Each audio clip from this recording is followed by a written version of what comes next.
Nice to see you. Yes. You have a good winter? Oh, so have I.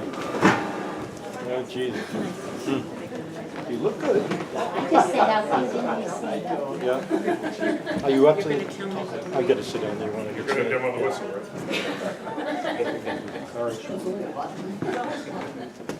So thanks for coming out today. If this had been January, probably would have been no big deal, but being April, we were a little concerned that we would have a short turnout, so I really appreciate you guys coming out today.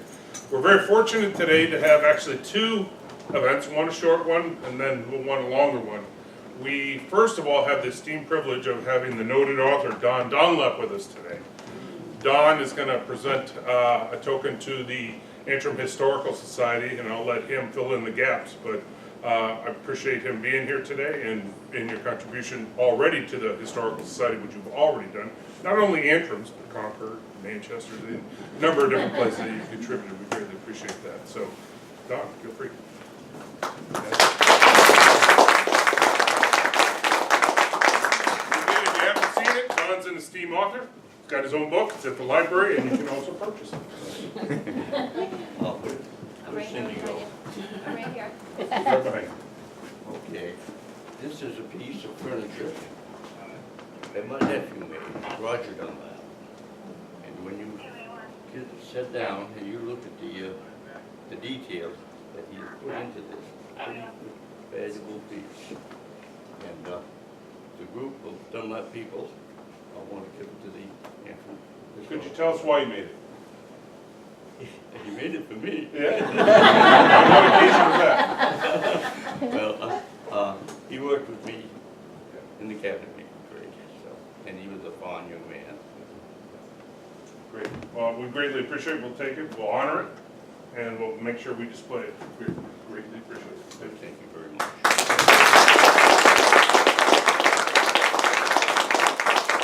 I'm going to set this over here, and then I'll introduce and let you guys do what you want to do. So it's just a short story of Roger.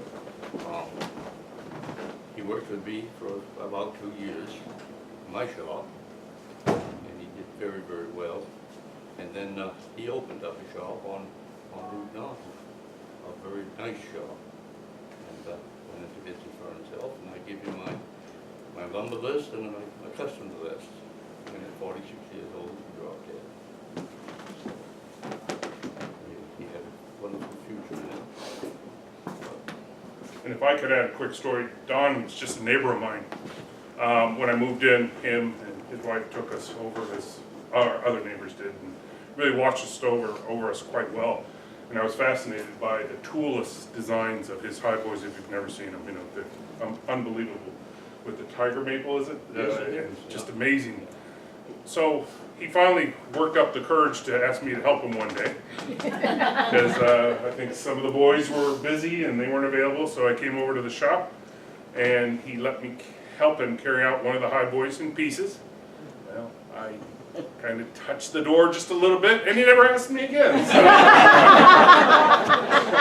it's probably the wise thing. Thank you. Thank you. So anyways, I took all the stuff back and started up my business again in Marlow. But Roger, he would have had a wonderful future in cabinet making. And he was such a fine young man. And you look this afternoon at some of his work and the detail involved in it. It's really fabulous. And I guess that's all I got to say. Well, we'll honor his memory, and we greatly appreciate it. We'll have it up at the Historical Society for anyone in town or out of town to see his legacy going on for a long time. So thank you. Thank you very much. Thank you. I see you.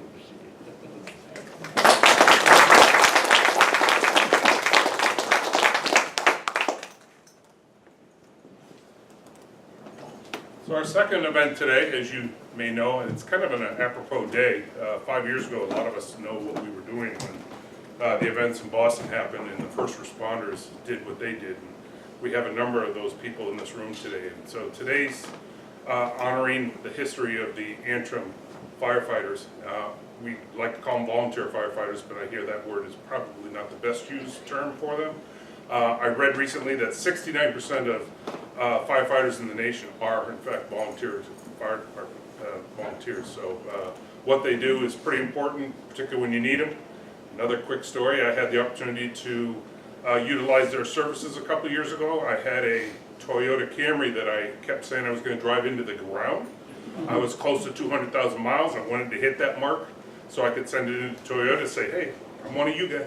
Well, at about 188,000 miles, the engine blew right in front of the fire station. I didn't know it at the time, but there was a fire underneath the engine, and those guys and gals came in a heartbeat. Fortunately, the chief, I think, was just driving by right at that time, so he was able to. But the precision and just that what they did that day was amazed me, and I think they kind of took it as an opportunity for training too. So that was okay. But anyway, Chief, if you want to come on up.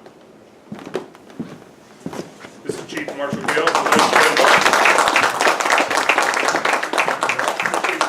turn the table to you. Okay. For those of you who don't know me, I'm Marshal Gale. I am the current fire chief for Antrim Fire. I want to thank everybody for coming out today. It certainly doesn't seem like April showers are going to bring May flowers today, but we all know we live in New England. I certainly want to thank, we've got some members of the Antrim Fire Department, retired as well as current here today, and I certainly want to thank them for coming out. I'm pretty good about the history of the Antrim Fire Department, probably till about the mid-70s, and then after that, a little beyond my time, but I'd like to recognize Chief Mike Beauchamp sitting there.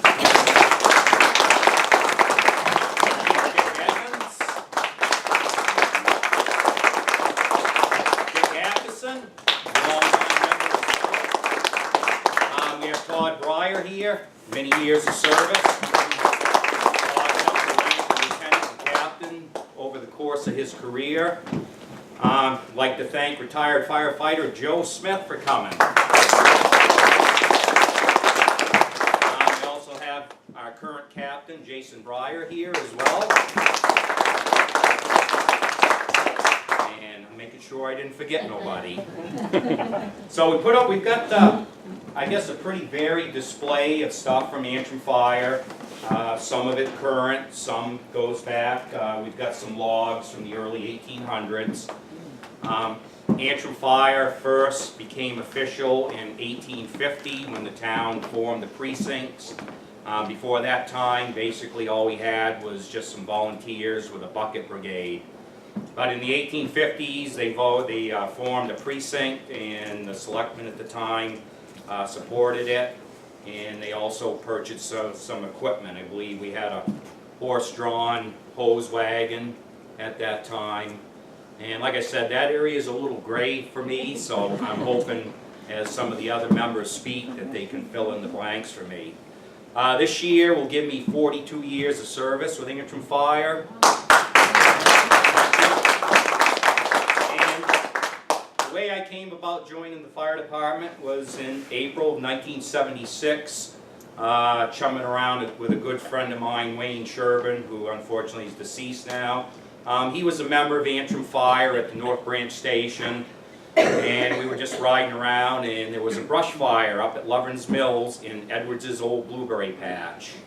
And that's back before there was electricity up there, and there was only the Edwards garage up top and another small camp. Back then the road was barely maintained, and certainly in the spring during mud season it wasn't very passable. We had an old Army deuce and a half all-wheel drive tanker that unfortunately we buried in the road, and we weren't able to access that fire, but only by foot. But that kind of gave me the bug, so I joined and been on ever since. Certainly got a great bunch of men and women on the Antrim Fire and Ambulance. Very dedicated and devoted.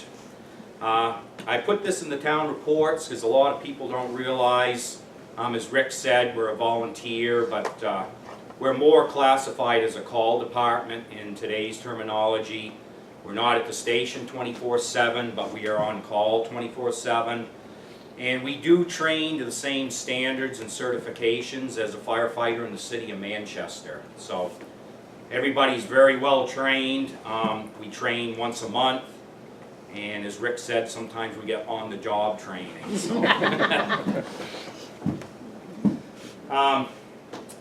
Certainly, call departments, you know, historically, across the country, we're kind of struggling with our roster. Volunteerism isn't quite what it used to be, and certainly time constraints and just the everyday life of today with work and family, it is tough for people to take this on. And I think, you know, the young people now, you know, it's just kind of a different generation, so. But we're still doing well with, you know, our dedicated bunch. Sometimes daytime calls are a challenge, but so far we've been able to meet the town's needs and respond 24/7 for any of your emergency needs. So I'm going to hand it over to Chief Beauchamp if he wants to fill in some of the blanks. Obviously, I'm guessing after we probably speak a little bit, certainly take some time to look at the display, and all of us will be here to answer any questions you might have. Like I said, there's quite a bit of different stuff over the years, a lot of the old photographs, and how the equipment certainly, with technology and improvements, is certainly a lot better than the old days when we had basically, that's just a plastic helmet. We had black fire coats that weren't even Nomex. They weren't even really meant to go into a building or be an approach garment, and pretty much hip boots. So obviously fires today are a lot different because of synthetic materials and just everything that's in the homes.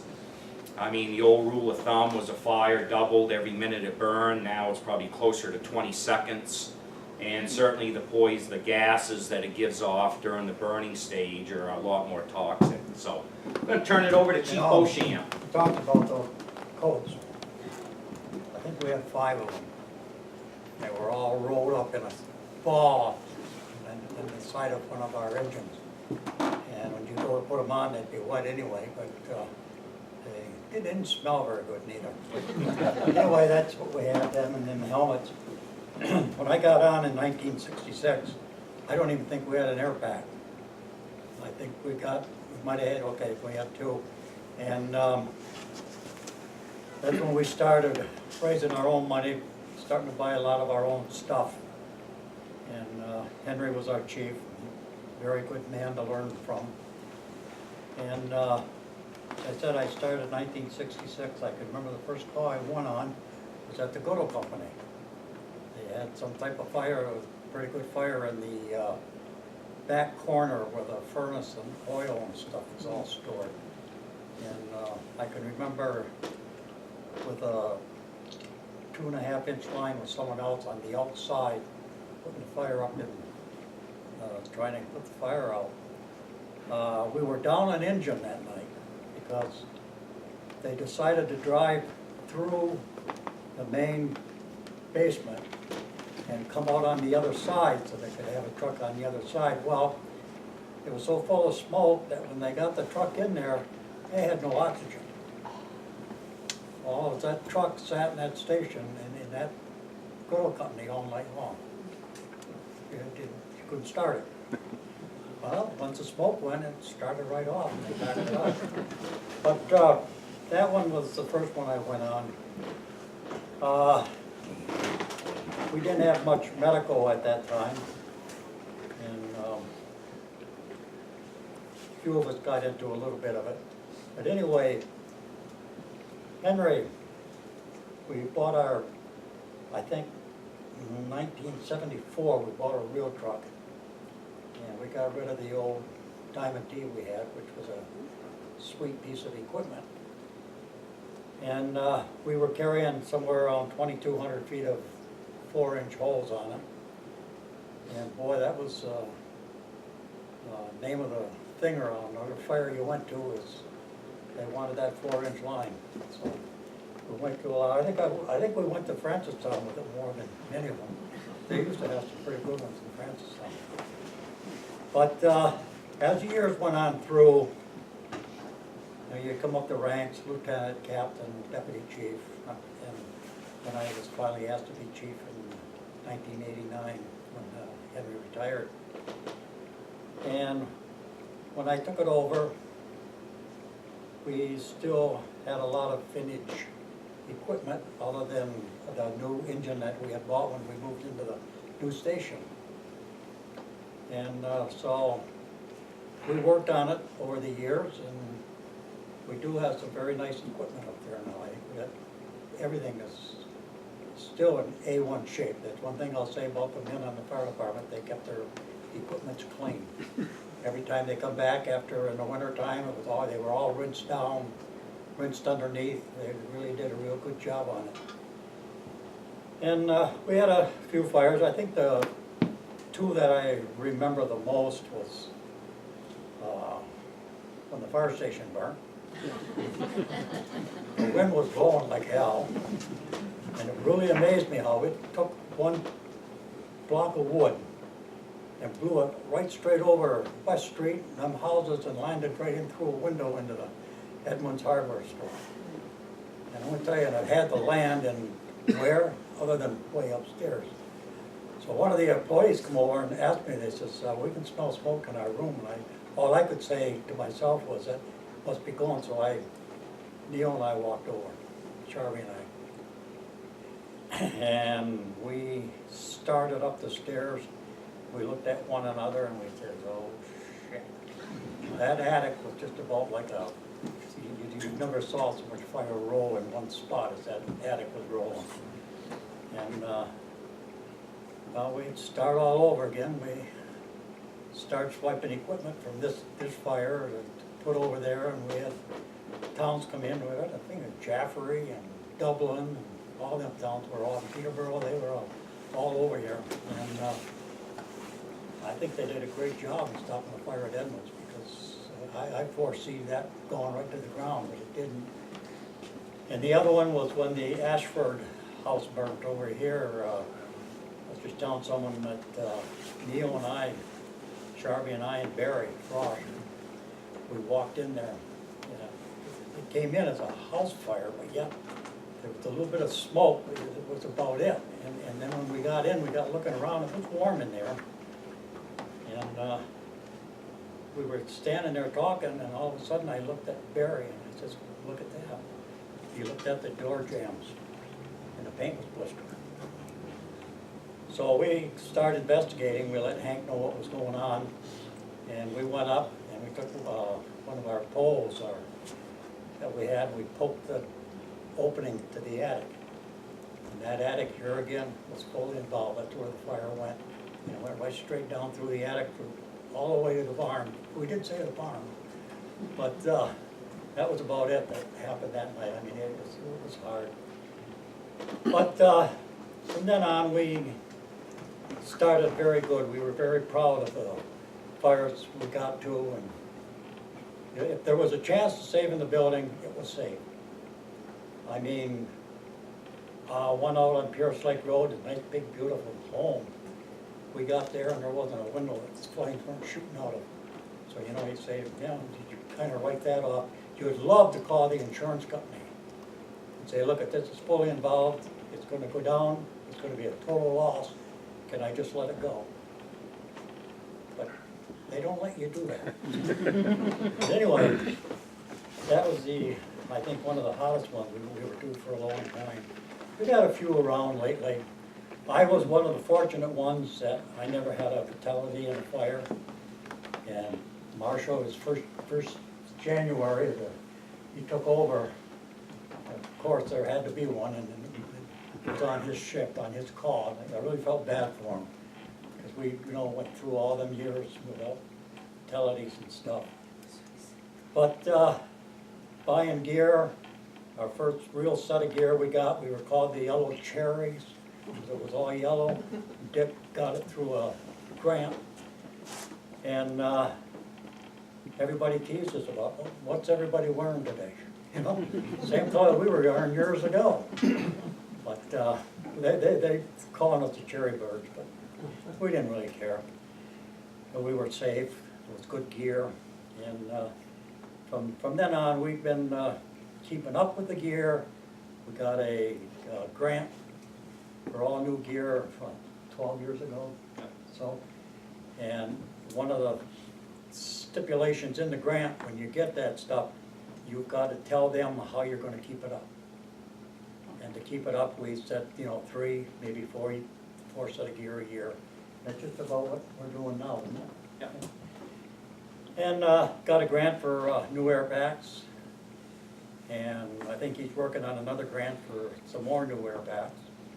But we were fortunate in getting these grants. And everything was great. We had, as I said, one hell of a good department. We had a good response time. We were out and gone. When they come in the station, they didn't sit there and talk to one another.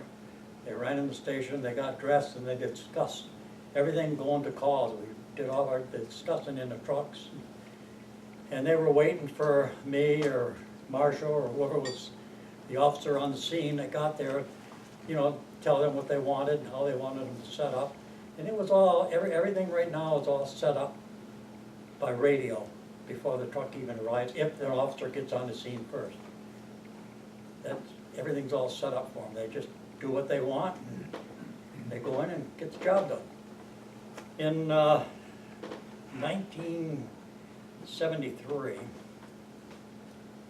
the funeral homes used to do a lot of the transportation for ambulances. And then the restrictions came in. You had to do this, you had to do that. So all of them decided no more. So Woodbury came over and talked with Hank, and I think that one in Peterborough too, on Concord Street. They came over and they were going to no longer issue services through, so we had to take it ourselves. By then, Hillsborough had their first ambulance, and so we got talking it over, Hank, kept saying, what are we going to do, what can we do to help? Well, we all got together, myself, Dick Atkinson, his wife, Neil Sharvey and his wife, Jim Rhymes and his wife, Barry Frosch, Bill Hall, and there was a couple other. We all went together and we took the EMT course. And that was in '74. And we weren't planning getting an ambulance. We were just going to run a rescue. And we had an old ambulance that we were turning into a rescue, an old Cadillac. And Hillsborough had a new ambulance coming. And they came over and got talking with us and everything else. $2,500 we could have their old one, which was a nice ambulance. Went and talked with the selectmen, saw what we could do, and they okayed it. So we bought it, and we started running it. And from then on, I guess you all know, from then on, it's $2,500 for that one. The next new one we bought was '79, and that cost $32,000. Then we got another one that cost $68,000. I think the last one was $210,000, $205,000. I mean, that's how these things rise. And our first year on the ambulance, we had 78 calls. And the following year, we went up 10. So ever since they've been going on, I think our highest year was 450, 460, something like that. And last year, there were almost 400 again. So, I mean, the ambulance is all a lot, and it takes a lot for the people to do. And they really need help. And we kind of wish that, people would take interest. And I know the state has screwed everything up. I mean, we had a beautiful system. And now the state has put so much on the people that go on that they're scared. They don't know how they're going to keep their classes up. But it's so easy. We have a fella come in every month, do our ed training, and no test, no nothing. They just have to do a little typewriting, and you don't even have to send your stuff to the state anymore, just for your license for the ambulance. And but here again, when I decided one day that it took me a year to do it, that I was going to get through. I talked a lot with Marshall on it, and asked him if he was really wanting to be the chief. And he was anxious to be it. And I can remember one day, we were up on a accident on Route 9, and I had yelled over to Marshall if he could do something. And Sarah looked at me, and he says, you know, everybody goes, Marshall do this, Marshall. Hey, he's working his way up through, he's gonna be giving the order one of these days. And she looked at me and she said, yeah. Well, yeah. I mean, he was great. I mean, they had some good people up there, and got good equipment up there. But anyway, I decided in the 2015 I was going to be all through on being fire chief. I stayed on the fire department just more or less to help them during the day, you know, run pump and stuff. And that's all I can do today. If I start pushing stuff around, then I have to go, you know. But anyway, I'm still doing that, and I'm kind of thinking first of the year I'll be all through with that. Last year, my license ran out on the ambulance, and I said, that's it. So, and you know, I hate to say this, of all the years I run on the ambulance, and all the times that I left when my wife and I were going out someplace for supper or something, and went on the ambulance. And I remember one day we had, on the 31st of December, I think we had 8 calls. And one of them, Dick, had to go to Massachusetts with the patient for a transfer. And Dick and a couple of the other guys went. And we were swinging both ambulances at the same time. But from then on, I don't really miss the ambulance. Really, I don't. I really feel sorry for the people that right now, Marshall and Brenda and Sherry seem to be tied right into that front seat of that ambulance every call. And you know, we have the other girls and the other fellows that come in and do their part if they're in town, but right now everybody's working. I mean, as Marshall said, we need, you know, people, and it would be nice to see if we could get a hold of a few. But right now, I'm going to say that Marshall and Eric Phillips, Thomas Beaumont, and captains Jay Hennessy and Mr. Breyer, and you know, Chase. I was kept saying, kept had Josh on my mind. I didn't want to say it. But and then they got some good lieutenants, Barry Frosch, Gorman, Cronin, and my daughter, and they're all there, and it's just like, I think you got 8 officers, and they're the 8 people that show up for all the fires. You know, I mean, you look at the roster, and it's the top lines are all filled in, and 1 or 2 on the bottom going down through. Usually the officers and firefighter Todd Breyer. Yeah. But anyway, I think they got a great squad, and they do good work, and my hat's off to them. Thank you.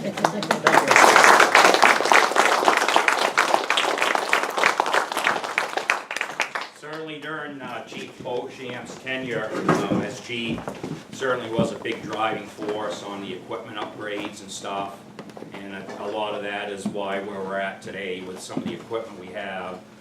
And certainly as far as the ambulance, there was certainly many people that made that successful, but certainly over the years, I mean, I don't even want to guess how many calls Chief Beauchamp did, but certainly the town owes him quite a debt of gratitude, and I know he enjoyed doing it and helping the people, but he was a big part of you know, the success of Antrim Fire and Ambulance. Dick, would you like to say a few words? Mike said it all. Yeah, he kind of took all your limelight. Yeah. How about Dick Ackerson? Oh, I'm sorry. I took Dick's Or too. Dick Edmonds? I think Mike covered it pretty well. Yeah, I think he can't did. talk too well today. Todd, would you? All right. Well, I've got somebody that certainly wants to talk. That's Joe Smith. Joe was on the department for many years.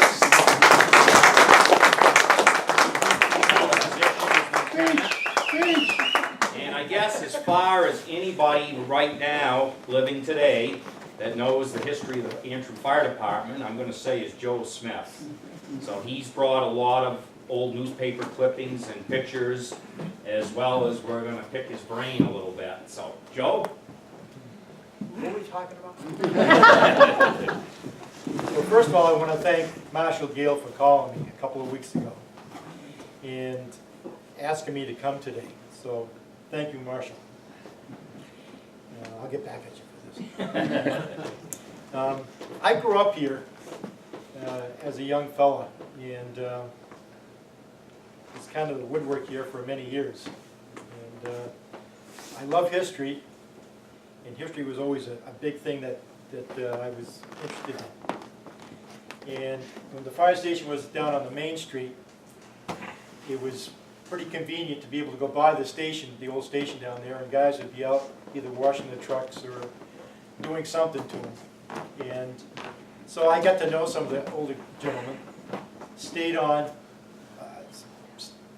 went down there to get on the fire department when I turned 18. And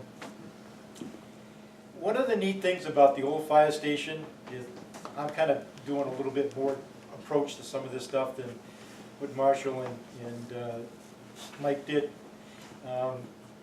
For me, growing up here, being part of the community meant a lot.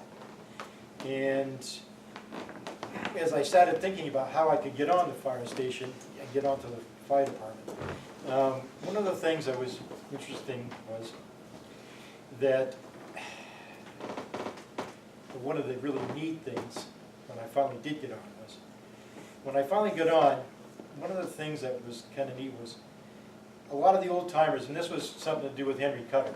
He was very instrumental in, he liked to be in touch with past members and older gentlemen that weren't available to be working in the department anymore.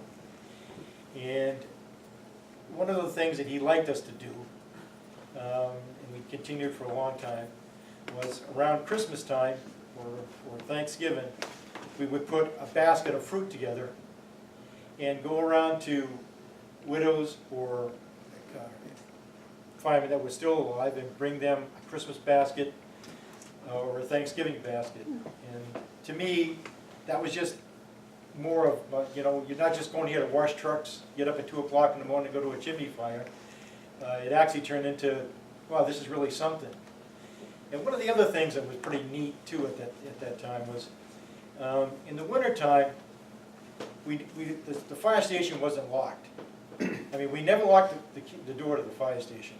You couldn't do that today because someone came to take the fire trucks. But at the time, one of the reasons why the door wasn't locked was in the winter time, kids would skate on the pond out back of the fire station or back of Wayno's store. So one of the neat things was we left the door unlocked too, so that the kids could come in and get warm. They could change their skates by sitting on the run boards of the truck. And just those kind of neat things were